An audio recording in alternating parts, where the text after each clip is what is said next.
what you're going to learn in this webinar is we're going to show you the basics of pickling.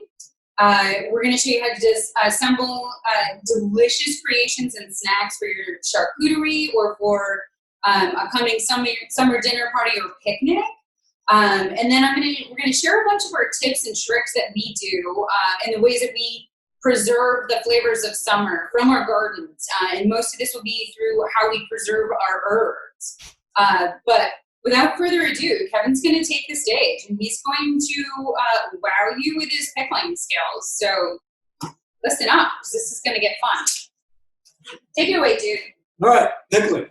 So this is something Christen and I enjoy as much as gardening. You know, getting the bounty from the garden is half the fun, and then being able to share it with your friends is the other half. So we're going to start by making 3 basic different brines. One is kind of just a standard vinegar salt brine. Another one's more of a sweet, tangy, and then just a salt water brine for, you know, just deli style pickles. So we'll get started with that. First, we're just going to make that the standard brine that, you know, we use it for just about everything from the pickled onions to eggs to a lot of stuff we'll get to later, but it's also the brine we use for our jalapenos. So it is 50-50 water and vinegar. So just get a cup of water.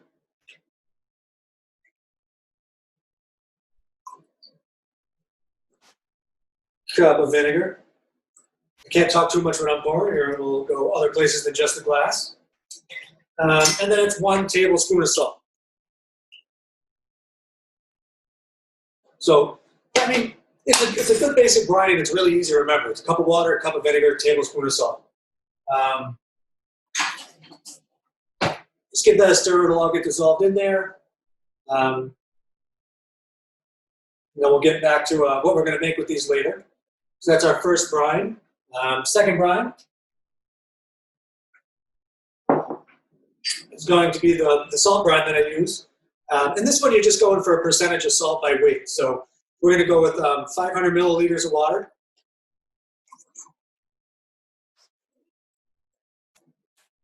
Which is equivalent to 500 grams. So 3% of that in weight would be 15 grams of salt. So we're going to add that in there. Going to grab another stir.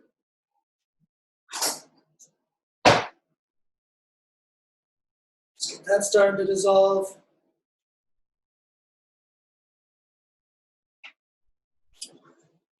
And then the last brine we'll make is the sweet and tangy style. So this one is a little more vinegar heavy than the other ones. So it's going to be 2 cups of vinegar.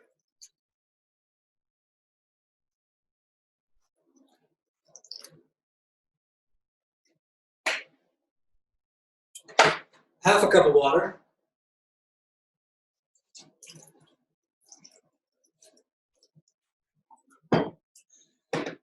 And then for the sweet, we're going to put in a 1/4 cup of sugar, which is equivalent to 4 tablespoons. And then we're going to put in 4 tablespoons of salt as well.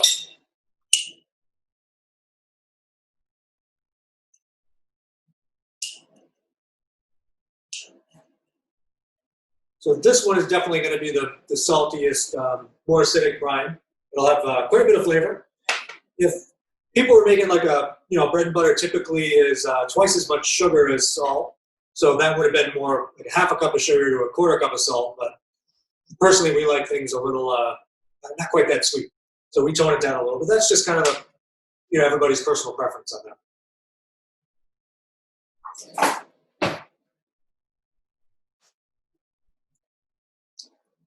So now that we've got the 3 brines, we can start to make our pickles. So as far as, you know, making a good pickle, you have to have good crispy cucumbers. The best way to do that is you want to pick them fresh, and you want to get those in ice water right away. You're going to want those to sit in ice water for at least 2 hours to cool off and crisp up. But you can keep them in that ice water for, you know, up to 2 days. You know, a lot of times in the summer, you know, you don't feel like pickling one little batch every day, so you just have a cooler with ice in it.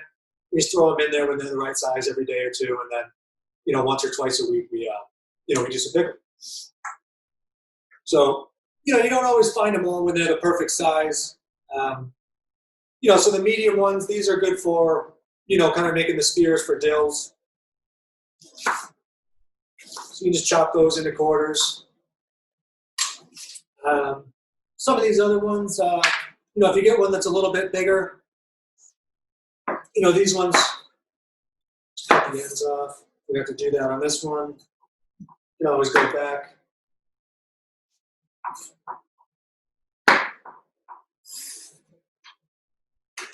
And then, some of these bigger ones might be good for the chips for, making the sweet and tangies or the bread and butters. So I like to cut them a little thicker, more like 1/4 inch, 3/8 of an inch than the ones you'd find in the store. I just find they get a little better bite to them. It's a little better snack.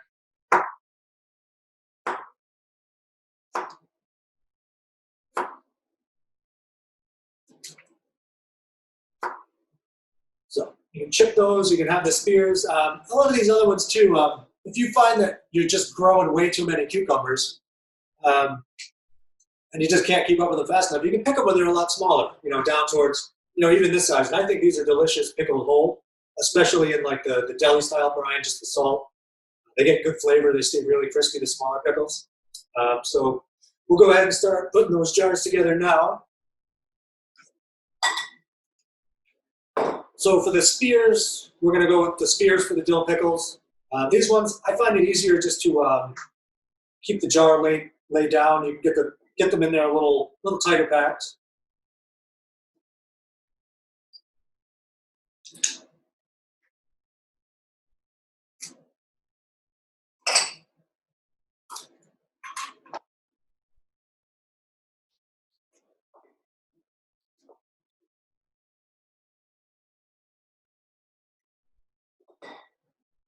Probably get a couple more in there.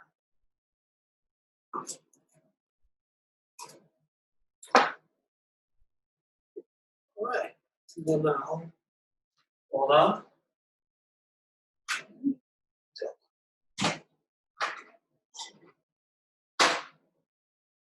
I forgot the dill in the fridge there. I'm gonna keep that fresh too. And this you keep in the fridge with water, so you can get it at the grocery store on the weekend or the farmer's market, or if you pick it out in your own garden. And then just keep it in a jar of water in the fridge so it has some water to keep it fresh. Get a good pinch of that. You can just fold that in half, the stems, the leaves. It's all got good flavor. You can cut just the ends off the stems if you like. Get that in the jar. For dill pickles, I also like a fair amount of garlic. So I put, 3-4 cloves in there. And I'll usually just crush those a little bit just to get the flavor out of them a little better before I pop them in there. Just break them up a little bit. You don't have to, smash them into little pieces, but that'll help get the flavors out a little bit. And then after that, I put in a tablespoon of peppercorns. I like a little spice to it. And then I put in a tablespoon of the yellow mustard seed. And that's really all the ingredients there is to the dill pickles. Then we just go with that first brine we made. That's the 1 part vinegar, 1 part water, or a cup of vinegar, a cup of water, tablespoon of salt.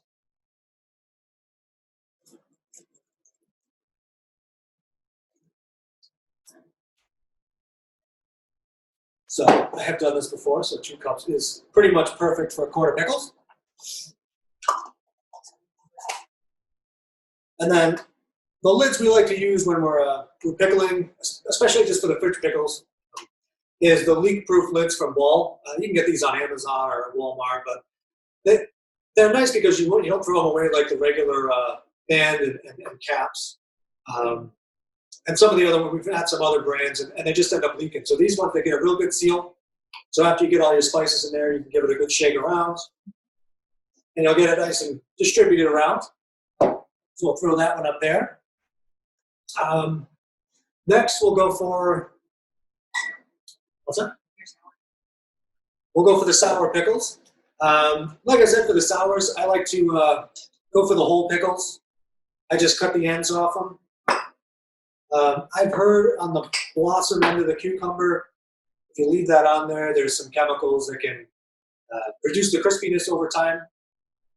So I always cut them off and cut the tops off as well.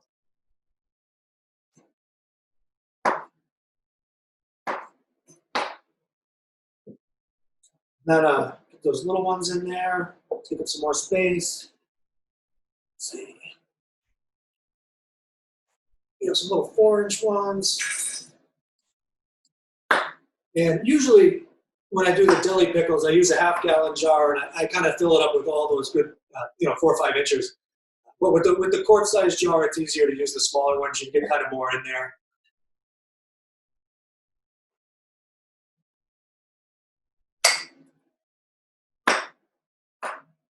Like I said, those little ones, those are tasty. I really like those ones.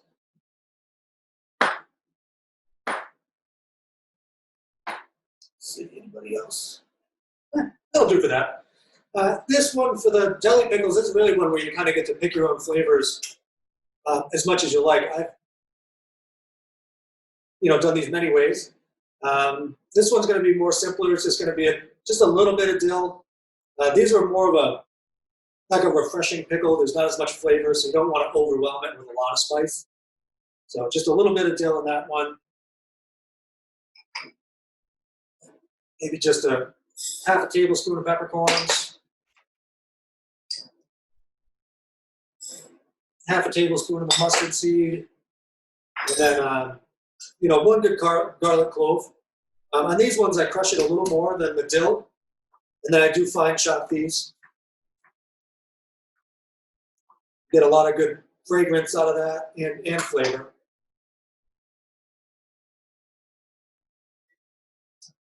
And then the salt brine.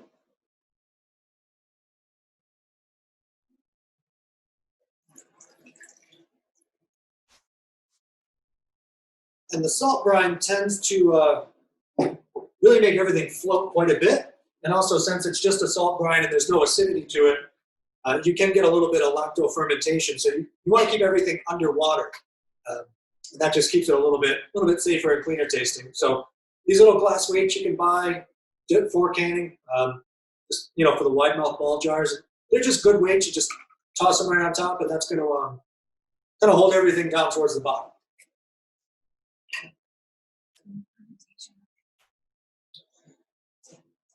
So these ones with 3% salt brine, you can either, if you wanted to lacto ferment these, which is just kind of getting the benefits of the lactobacillus that is actually naturally growing on vegetables outdoors. It's not lots of things. It's how, sauerkraut is fermented with cabbage. It's just that common bacteria, not bacteria, just strain that's out in the air. And that creates an acid that actually prevents the bad molds from growing, and that's why it's safe to do. If you want a more mild flavor, you just put it in the fridge right away, and it's going to slow that process down by the lower temperatures. The hotter it is, the faster it will ferment on the counter. But these, I'm just going to throw them in the fridge for 10 days, so they're a real crisp, light flavor. But you could leave them out for 3 to 10 days. And when you do ferment things, as long as you have that 3% salt brine and everything's below the surface, you might get a little bit of a white cloudiness to the liquid. But if there's not any black mold, green mold, and it doesn't smell off or taste off, it's pretty safe. And these will keep for about a month in the fridge, and then they start to get a little softer, and I think the flavor is just not as good, so I replace them fairly often. Last, we're going to go with the bread and butter pickles. I call them, we call them our sweet and tangy pickles, just because we do a little bit less of the sugar, and I think they taste much like bread or butter anyway. So sweet and tangy, I just think, is a better fitting name. It makes it a little more individual also to our style. Okay. So I've already gone and just talked my way into doing that wrong. The best part about sweet and tangy pickles is the onions. So what I like to do is you throw a couple browns in there, then you throw in a little layer of shallots. Sliced about 1/8 of an inch thick. I leave them kind of whole instead of breaking them up into the little individual rings. So get a nice little pile of those in there. And they're just as good as the cucumbers in the end. They're really, really tasty to get a slice of that. Throw in a few more rounds, grab another one.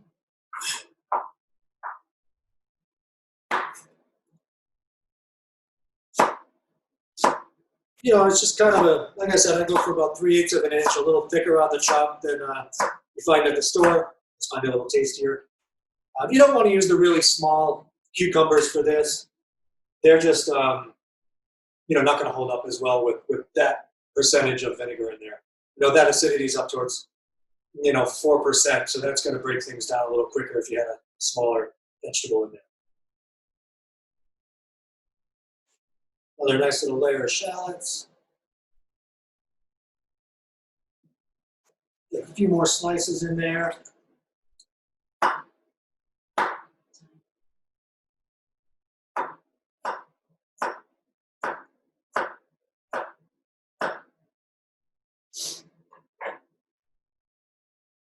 Just a couple. I'll top it off. Just a couple onions.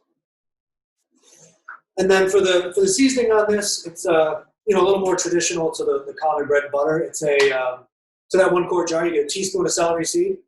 And if you're ever adding things from a recipe, you know, feel free to just taste the spice right off the bat, know what flavor that's adding, and even take notes of what you add. So you can go back in the end and you'll pick up on what flavor each spice added to that, and know if you want more or less of it in the future. So we have our secret notebook. It says top secret notebook on it, so nobody steals it. You know, or violates the code and goes through there, even though we're kind of giving away the recipes now on recorded. But all right, so 1 teaspoon of celery seed, which has a pretty strong celery flavor to it actually for a little seed, and a teaspoon of turmeric, however you want to pronounce that.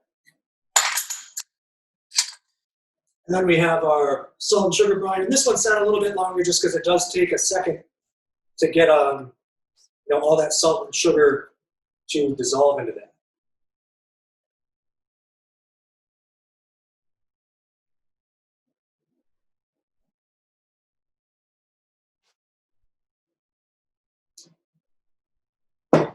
Then, because I forgot to do this before I poured that in, I actually do put a little bit of mustard seed in these as well. You know, about 3/4 of a tablespoon.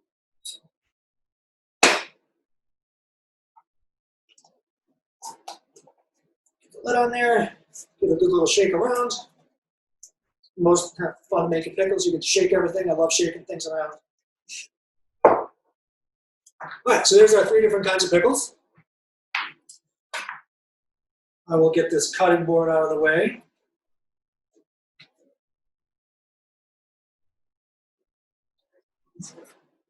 Thank you.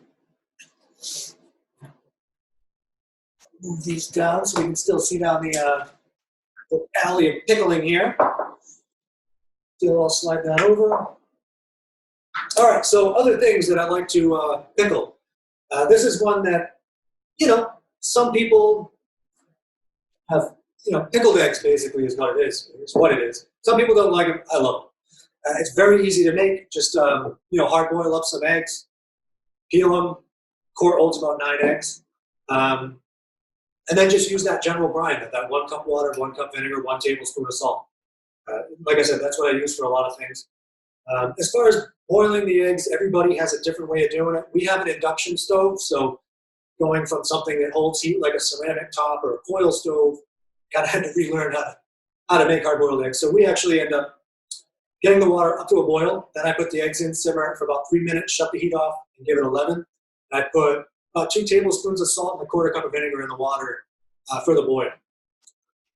And then right into an ice bath after that for about 15 minutes, and the shells come out quite easy. I'm just going to pop all these right in the jar.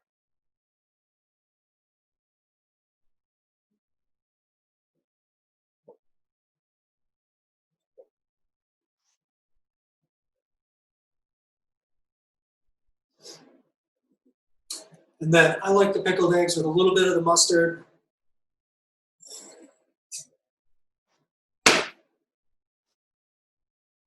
And a little bit of the peppercorn.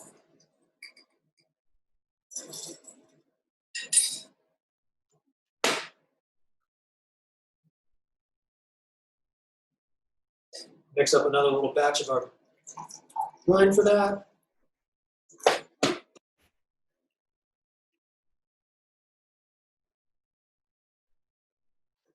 Pop that out of the way.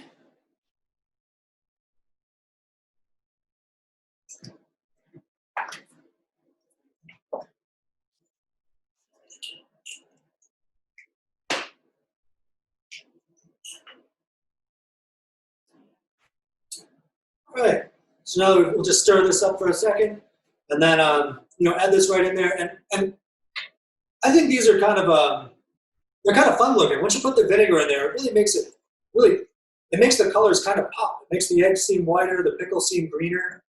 I don't know if you can see it through the camera as well as in person, but I just think it's a really beautiful little snack. All right, so the eggs are done now.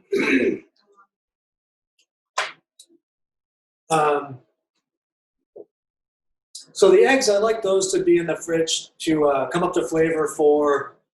I like to give those a good 7 to 10 days. They're gonna really start taking on that flavor after that. After 1 or 2 days, the vinegar doesn't really get too far into the egg. It's not too pickled yet; it's more just hard boiled. So those take about 7 to 10 days. The jelly pickles, I like to give those, like I said, at least 10 before I eat them. They're good for up to 30. After 2 weeks, you'll see they still get a little more flavorful as time goes on. The dill, 7 days. Bread and butter, about 7 days. So now we're going to make some things, other things that are fun kind of snacks, or for charcuterie or charcuterie. Just a little, fun snack plates to have. The eggs are good for that, but also we have, just fun stuff that's like a medley of things. So we've got some tricolor mix of cauliflower we picked up at the store. It's just really fun looking. So we're going to throw in a little bit of orange cauliflower, a little bit of the white cauliflower. I like to put some carrots in there. They have some really good crunch when they're pickled. It's kind of really good texturally. Throw some radishes in. More of the cauliflower as we go, which is quite tasty pickle. And all these vegetables are raw. They're not cooked. They're just going in there fresh. You can just kind of build layers as you go. A few more radishes. Those are nice and spicy once they're pickled, or they're spicy when they're raw. So pickled, they hold a little bit of that. A couple slices of white onion. That's going to offer a little flavor to everything. And top it off with a little more cauliflower, another carrot, and then we're just going to go with that standard brine again with a cup of water.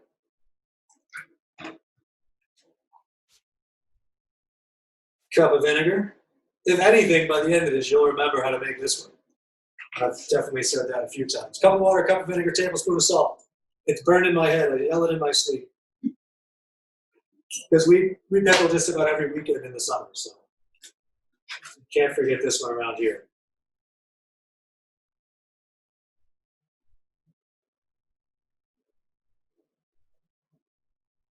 All right.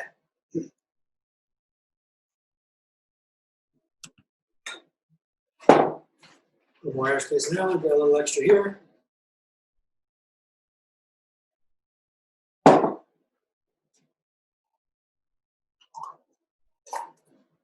That is just a fun-looking jar of fresh pickled vegetables. And all summer long, you find different places to get the vegetables. Whether you grow them yourself, your friends grow them. Our friends, the Mosics, grew these radishes fresh for us. We didn't have any this year. Last year, the woodchuck got them. So, they were nice enough to give us some. The colored cauliflower, we just saw that at Big Y. I thought it was great looking. The farmer's market has some really good carrots usually, most of spring through fall. So lots of things you can just collect around, whether you grow it, shop for it, farmer's market, find it. Lots of good things. Yep. All right, one more thing we're going to go for is Pickle Beets. This one's really good for salads and things like that. These will stay in your hand, so I like to just shovel a few in there.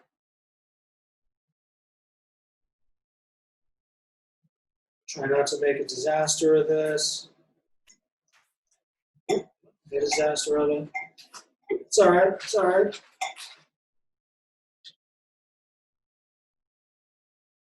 Spilled one. That's not too bad. What's that? Yeah.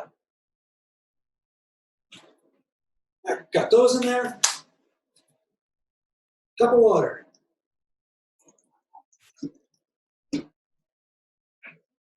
Cup of vinegar. You guessed it, a tablespoon of salt.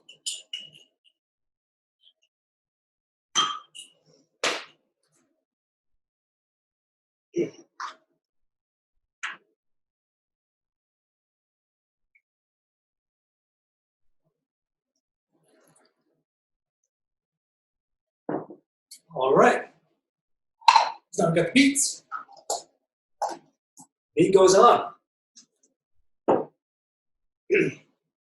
Another thing I like in the summer is pickled jalapenos. So we've got some of those just chopped up into rings. I leave the seeds in them because I like them extra spicy. If you want them a little more tame, then take the seeds out. The seeds do hold a fair amount of the capsaicin, which is what makes them have the kick to them. So like I said, keep the seeds if you like them spicy. Take the seeds out if you want them a little more mild.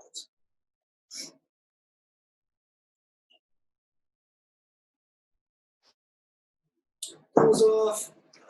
And these are good for, well, they're good for quite a while in the fridge, 3-4 months probably. But about a week or two, that heat's really going to start getting into the vinegar. And then after you eat the jalapenos, that spicy vinegar is really good for some other things. Like it's really good in the Bloody Mary. It's really good in, some marinades. Just anytime you need a little spicy acid in a dish, then that's a great way to go. And the last thing we're going to pickle is, one more jar, is red onions for a salad. So these, we kind of just chop them in whatever size you want in your salad.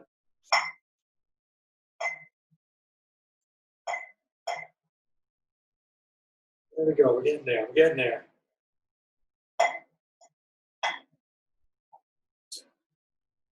And these, I'm gonna just, I don't think I quite have enough brine there, but these can go more than one way. So these, if you want to put the brine in cold, you're going to preserve a little more of the spicy onion flavor.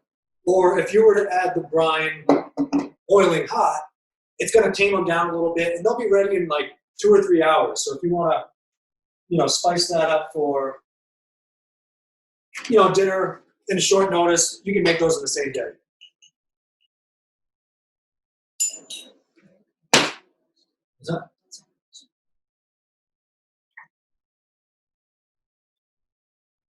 I like a little bit of that spicy onion flavor in the summer.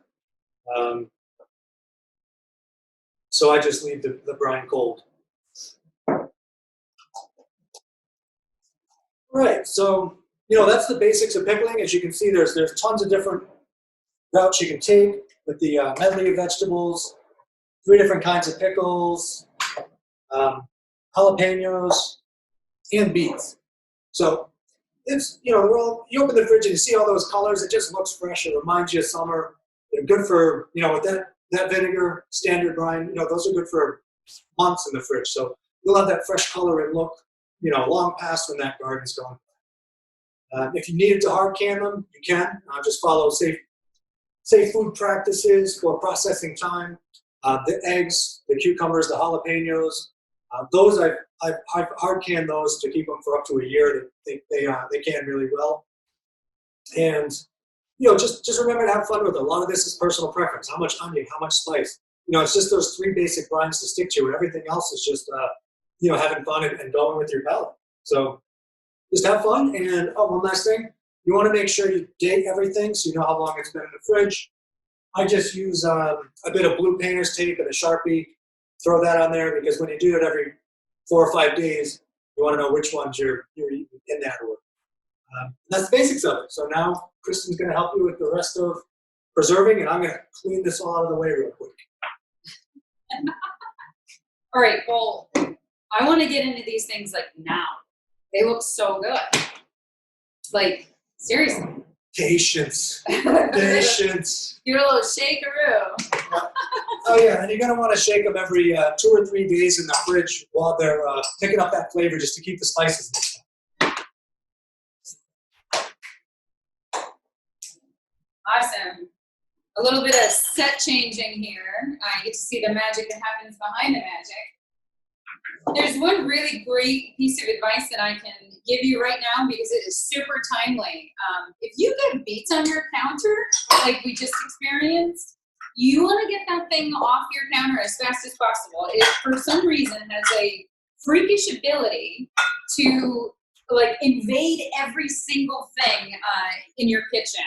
If you can't get it off by just wiping the face cloth on it, you'll definitely have much better luck using a little bit of vinegar or maybe even a little bleach. All right, so now that we've got everything pickled and we've gotten a lot of our vegetables preserved, right? So we have this big, beautiful garden, and we've now chopped it all up into little pieces, and we've pickled it. We've eaten it, we've roasted it, we've done every single thing we can do to our garden. But there's one area that we have to talk about, probably, arguably, one of the most important ones. And that's our herbs and our spices that we're going to use all summer long and all winter long, you know, to season our food. Things that will get even used for pickling. Oftentimes we do that. And so what I'm showing you here is these are some of our most common and basic herbs. They're the most easy to grow. And so why bother growing your herbs? You could say that it's cost effective. It's not that. It's that it's a passion. It's about being prideful of being able to say that, hey, I grew these herbs and I've dried them or I've processed them or I've done something to them and I can use them in my cooking. You know, all year long. It's also kind of cool to kind of break away from store-bought spices. I find that my herbs and my spices that I process and dry myself, I find them to be more powerful and they add a lot more of a rich flavor. So I encourage you to use some of the things that we'll go over and you know, start preserving your herb garden. So right out of the gate, the most common herbs that we grow, because we use them the most, is basil or oregano right here. My sad little sage that's not rehydrating well after picking it in a 105-degree day. My thyme, arguably the showstopper of all of my spices. My chives and my scallions, something I probably use every single day. And rosemary. All of these spices can be used in varying combinations. You already know this. You cook with them, most likely. So what do you do with them now that you've pulled them out of the garden? You know, how do we save these beauties and turn them into something that we can use? So we have several different ways that we can preserve these amazing little spices. And you can go old school, which does not mean that it's wrong. It just means it's a little older school, and it's a classic method of bundling these herbs together and hanging them in a cool, dry space. I typically just don't have the patience to do that, nor do I think in this climate of ours do we have a cool, dry space. So I usually scratch that option, and I usually go one of two ways, dehydrator, or I use a freezing method. I'm going to go a little bit into the dehydrator method, but I'm not going to go so deep to, you know, sell you on a dehydrator. It just, for us in our kitchen and the amount of herbs that we go through, we find dehydration the best possible option for us. So we use a big, giant dehydrator with trays that come out, super easy to use. And because of the sheer, you know, capacity that we use, that guy is the easiest way for me to control temperature and control how everything's loading up. The most important thing to know when you're drying your spices is temperature matters. The lower the temperature that you dehydrate, preferably somewhere in the window of 101 to 115, means that your spices will come out green. They essentially look as green as they do when they're fresh in the garden. And so you can see in your window above here, these are some herbs that I have already dried and have either cut into little pieces or I've ground them. They're all in the same colors as the fresh herbs that are surrounding them. And so what's really super cool is after a lot of time and experimentation, I figured out for me, in the dead of summer now, 101 degrees is where I need to be able to preserve my green and not have my herbs turn a brownish color. If when you're drying in a dehydrator, your herbs do turn a little bit of a brownish color, more than likely your flavor is still there. It's just knocked down a little bit. I don't think you should waste it. Just maybe use it a little creatively. Maybe not for that award-winning soup on Thanksgiving. Save the good stuff for that.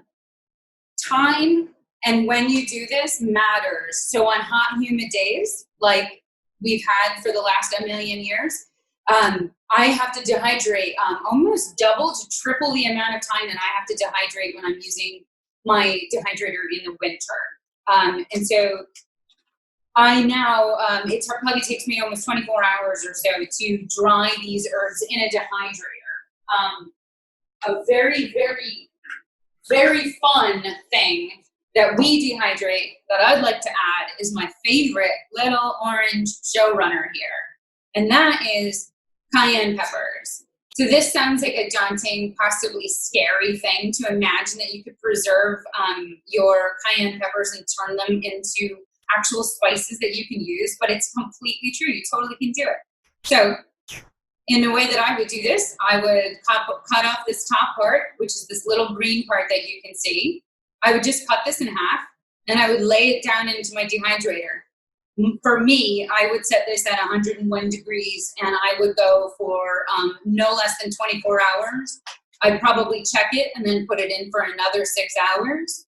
I want these to come out of the dehydrator just really crispy and really dry. I want every single one of the spices that we put into the dehydrator to come out really crispy and really dry, because that's what makes it so that you can put it into little jars, and it makes it so that you can use your spices without them clumping.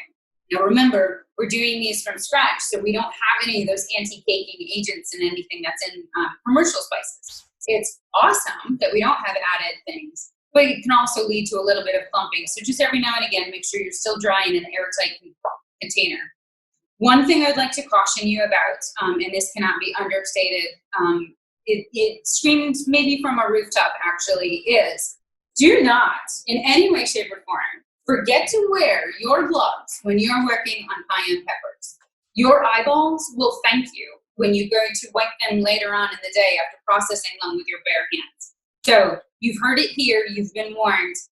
This is worth every single bit of the effort, but you gotta have gloves on. It just can't be understated how much it burns. I do know from experience.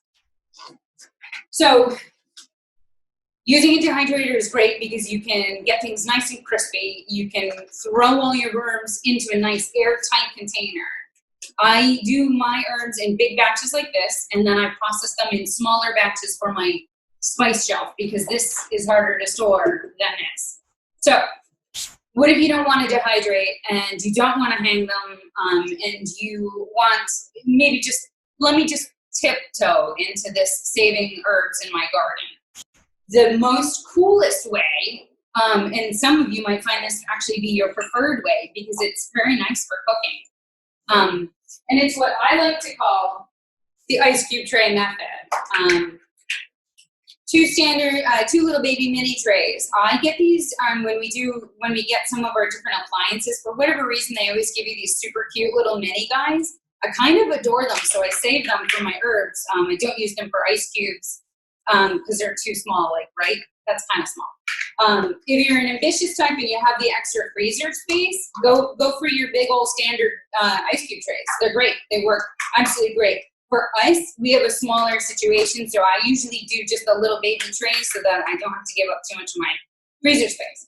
But what do I mean, right? Like, what do I mean by you could use ice cube trays? So I harvest my herbs from my garden, and I then take them and chop them into smaller pieces. I already went ahead and chopped up some of this basil from my garden. I've harvested this poor little guy to pieces. So, my basil plant right now out back is going, please leave me alone and let me grow a little bit more. So with your chopped basil, you're going to take a little bit of your chopped basil, and you're just going to pop it into the ice cube tray, right? Nice and easy, just a little bit in there. You want to have it kind of packed a little bit tight, but not enough where you're bruising them. So you don't want to be too rough with it. Bruised herbs usually will have a tiny little tangy taste to them. You might not recognize it right away, but once you realize it's from bruising the leaves, you'll stop doing it. It took me a while to figure out why my herbs tasted a little odd sometimes, and it was because I was bruising them and they were rusting. Sort of just one of those things that if someone doesn't tell you, you have to learn the hard way, and you have a little bit of a bitter basil. Say that, right? Bitter basil. Woo. So I'm just loading up the tray here. I'm only going to do about 6 of these little cubes because I'm sure you don't want to spend the rest of your evening watching me have to fill up this little tray. So we're just going to do 6 of them. And so all I've done is I've kind of gently packed it down into the tray. And so now I'm going to use some olive oil. I recommend that you use an olive oil that you super love. Don't use an olive oil that you're not kind of mad about. Like, you want to be madly into your olive oil because you're going to be using this for cooking. And so all I'm going to do is I'm going to top off just a little to the top of the ice cube, not enough to make it one sheen on there, just enough to fill each individual little cube. And so I'm going to fill each little cube just enough olive oil. And then all I have to do now is just gently tuck in, and they will go under the oil. You want to make sure that all your leaves are under the oil. So I'm going to gently tuck them in. And the reason that we're going to do this is because it avoids the freezer burn that you would get if you just froze your basil on its own.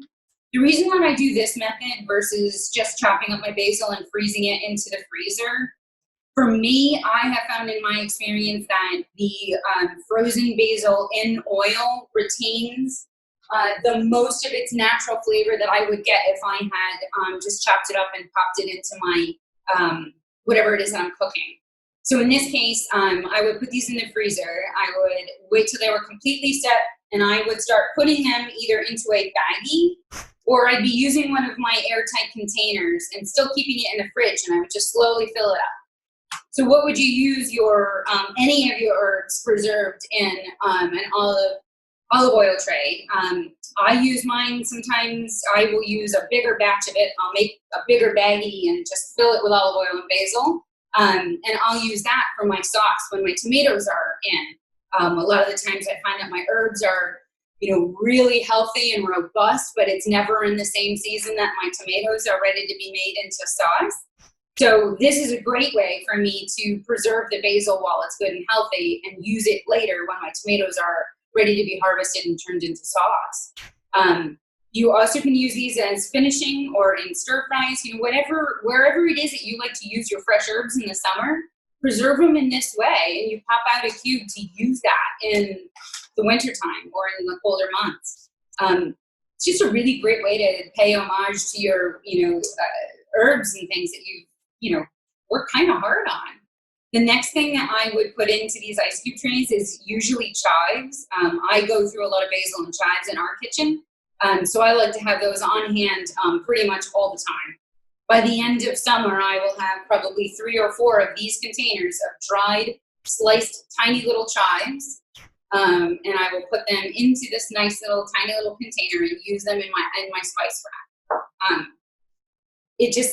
It can't be underestimated what fresh herbs that you grew yourself, what that tastes like. Whether it's fried or it's hoppiness or just like maybe you can just taste that little bit of love that you put in, they just taste better. Pickles taste better and your herbs taste better. It's really worth it.